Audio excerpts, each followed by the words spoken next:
Ever since going car light in LA a couple of years ago, one of the things that I've struggled to do is convince others to try it out and take transit more often. Usually, the main reason that people tell me is that they simply don't live close enough to a bus or train line that's frequent enough to get them to where they need to go. But for those that do, what I hear most often is that they're just scared to try the system due to the frequency of crime and harassment and just general disorder that they've heard of or seen online.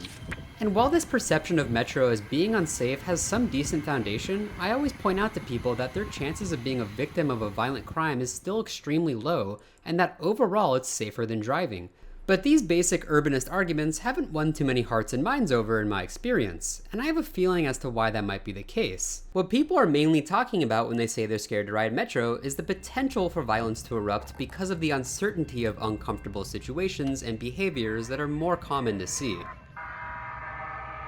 What I'm talking about is the unfortunate side effects of the growing mental health and drug addiction crises in LA, which include things like people harassing others on the train, screaming randomly from their seats, or even occasionally openly using hard drugs on the buses or trains. These are all behaviors that drive away a ton of people from wanting to try out the system. This can be true even if the majority of trips that someone would take would not have any of these behaviors outright right in front of them. This chill view of my morning commute on the E-line to work, for example, is what a standard ride looks like when I get on it. But I would say about 20% of the time there is someone harassing others, screaming, or just generally making everyone else around them uncomfortable. This is just my personal experience on the E-line, but these figures would change depending on which line you're riding and definitely the time of day that you're riding it. As a general rule of thumb, the more close you are to rush hour, the safer your experience will probably be. But there's no denying that as a daily Metro rider, you'll somewhat frequently encounter situations that definitely require a form of response that a lot of people feel like they're not getting enough of right now on the system. This is a tough topic to talk about because of the many different instinctual ideological reactions that people have when you discuss public safety issues on transit. But at the same time, I feel like a video addressing this topic is desperately needed in the urbanist sphere. So this explainer is my attempt at doing that. I wanted to give as impartial of a look at crime on LA Metro as possible, explain to people what the city has done to address this and why they've changed their mind on a few policies, and why I'm ultimately optimistic about safety on board in the future.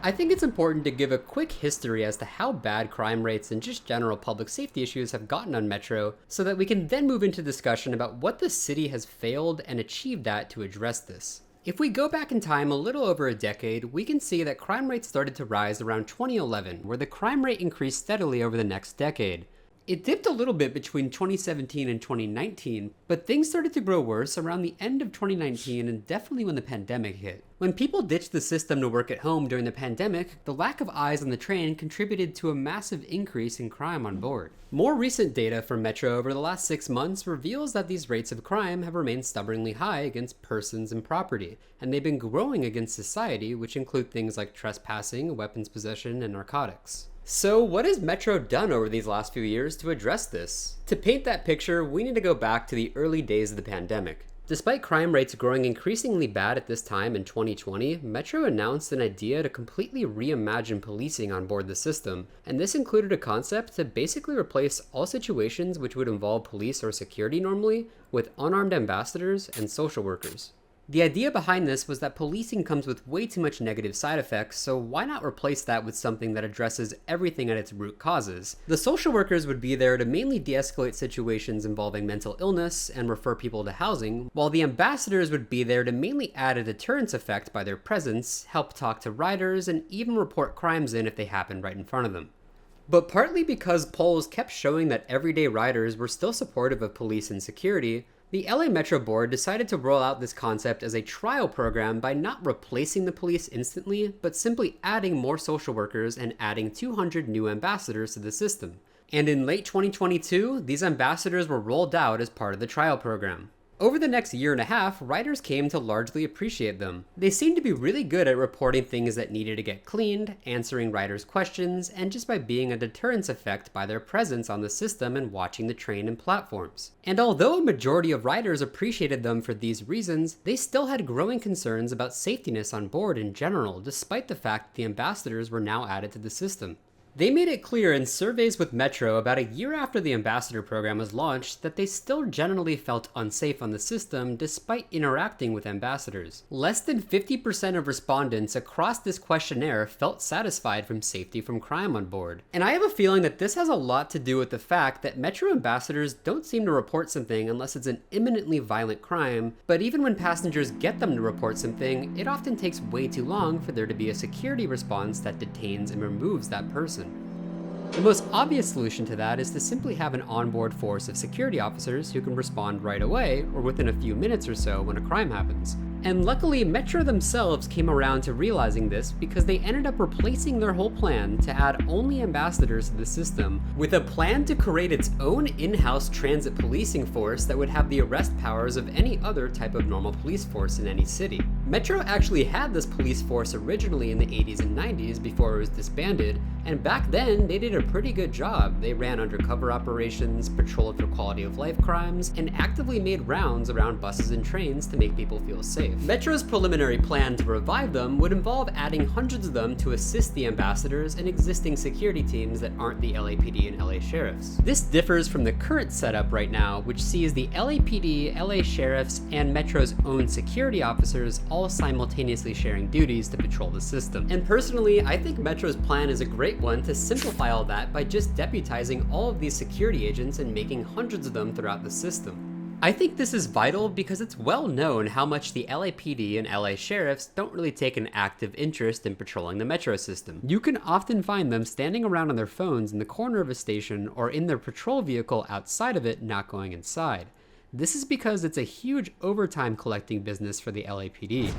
But even when the police or sheriffs get on a train or bus, they usually come with a lot of baggage that Metro's own in-house transit force would probably have less of, like cultural competency, knowing how to interact with transit riders, and knowing the proper escalation techniques and how to deal with certain types of people in different forms of crises. And the icing on top of an in-house police force that has the power to detain and remove people from the train and make arrests is that it would save upwards of $40 million in contracting fees, even with more net officers than what currently exists with the LAPD and LA Sheriffs. Metro announced this idea originally in 2023, and since then they've still been debating it. But during this time, they have added quite a bit more of the traditional security teams on board, which has made a difference on certain lines and certain times, despite some headline crimes happening recently. But there's still one giant component about safety on board the Metro system that can't be addressed directly by Metro themselves. And that's the fact that our mental health system across the US, not just in LA, but in big cities like New York, is just completely broken and dysfunctional.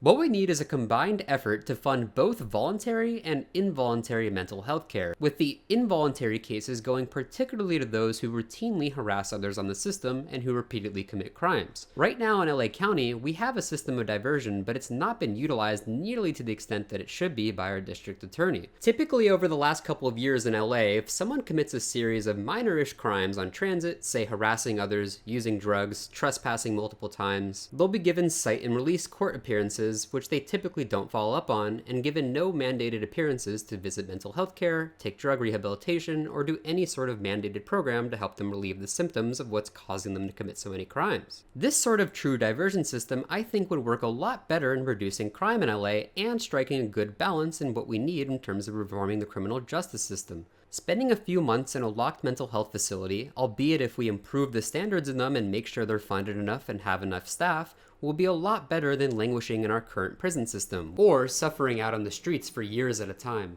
If we start doing this instead though, it's also equally important to fund community care facilities so that people have access to wraparound services and housing once they exit the involuntary facilities. But I'm mentioning this because it's important that we invest in all of these resources in order to fix the issues on transit. And in addition to these mental health beds for the most extreme cases of people suffering from mental illness or drug abuse, we're going to need to build a lot more housing just to tackle the overall homelessness issue, and then hopefully we'd see a decrease in the number of incidences and uncomfortableness that people feel aboard transit.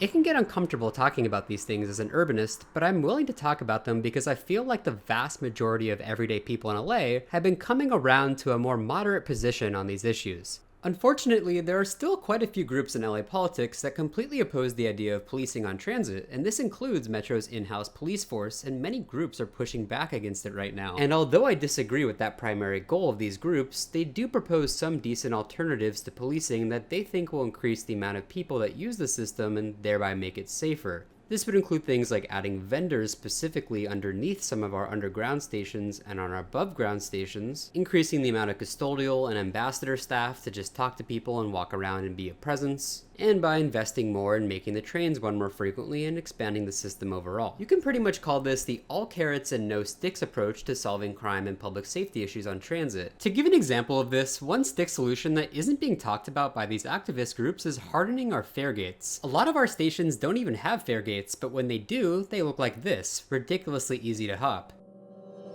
There's no doubt that this contributes to a substantial amount of trespassing that can easily be remedied with if we just hardened them and made them more difficult to hop over. If we did this, it would ultimately make the carrot solutions that activist groups want to see, like adding vendors, more realistic, because the vendors wouldn't have to deal with large amounts of people trespassing and not using the train for its main purpose. Unfortunately, these same groups largely oppose the idea of fares on transit and want it to be free, so they've never advocated for this. But because I think it's clear we need both carrot and stick solutions to resolving all the issues I talked about in this video, I think it'll be really important if more people speak up in the future in support of Metro's eventual plan to create their own in-house police force and to push for more mental health care throughout our city. In the meantime, until that happens, I just want to end on a positive note that I think the system is pretty safe overall, and I would still recommend new riders to try it out, even before Metro adds way more transit security officers on board. There are caveats to that, like you should probably avoid riding it late at night, but overall it's definitely worth trying out to see if you think it's better than driving around in LA and taking the chances you have on the road.